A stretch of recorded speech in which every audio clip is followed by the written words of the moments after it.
I guess I'm restless when it comes to my own music. I'm always trying to find that next sound to push myself as a composer and a musician.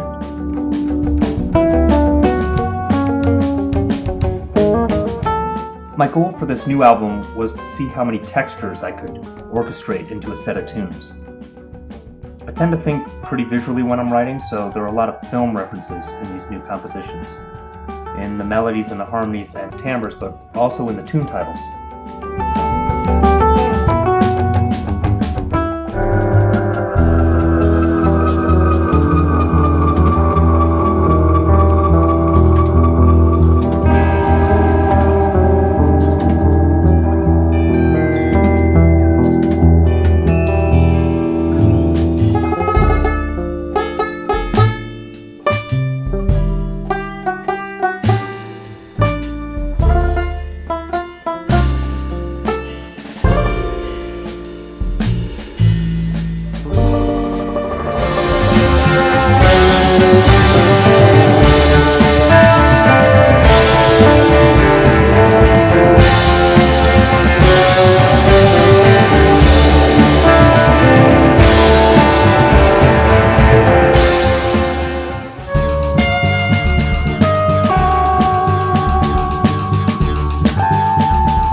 Brandon's like a texture factory. He's always manufacturing new sounds, new approaches to the music. He's always pushing the band in surprising ways, and so you never really know what's coming down the conveyor belt.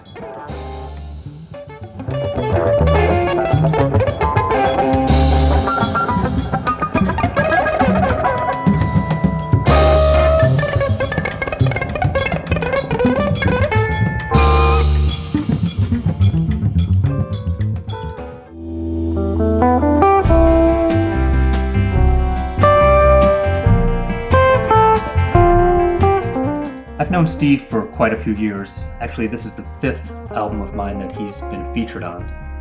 And he's just got this great sense of warmth and subtlety to his playing. He really creates beautiful melodies and harmonies that fit the music so well.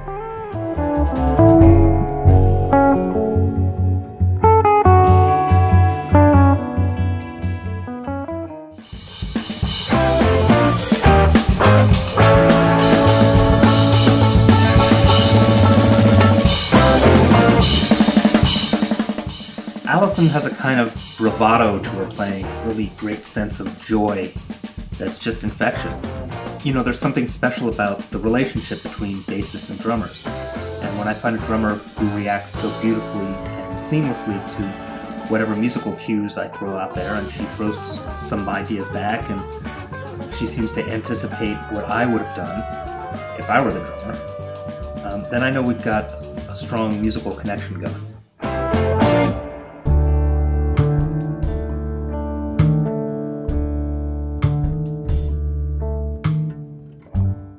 What you hear on the record is just what happened during the few days we were in the studio. It's basically just a snapshot in time, which, by the way, is how I got the name of the new label, Sonic Camera.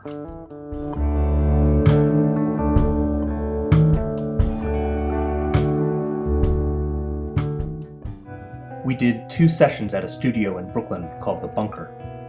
At first, I booked just 2 days. We spent half a day getting sounds and a day and a half of laying down tunes. It all went by really quickly. We played 2 or 3 versions of each tune and then we moved on. I guess that's the way we're used to working. I think it fits the spirit of the music, which is improvisational and of the moment.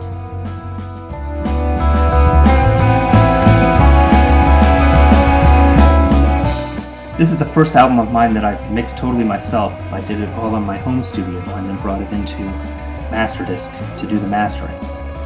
And I think the album sounds really incredible. It's recorded beautifully, and I did my best to make room in the mix for all the subtle dynamic details.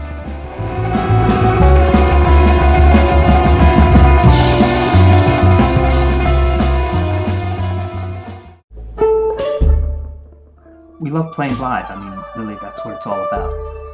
And, you know, jazz dialects come and go, but what doesn't change is this restless drive to create something in the moment. And I think musicians study music so we can make it happen whenever the lights go up or someone presses record.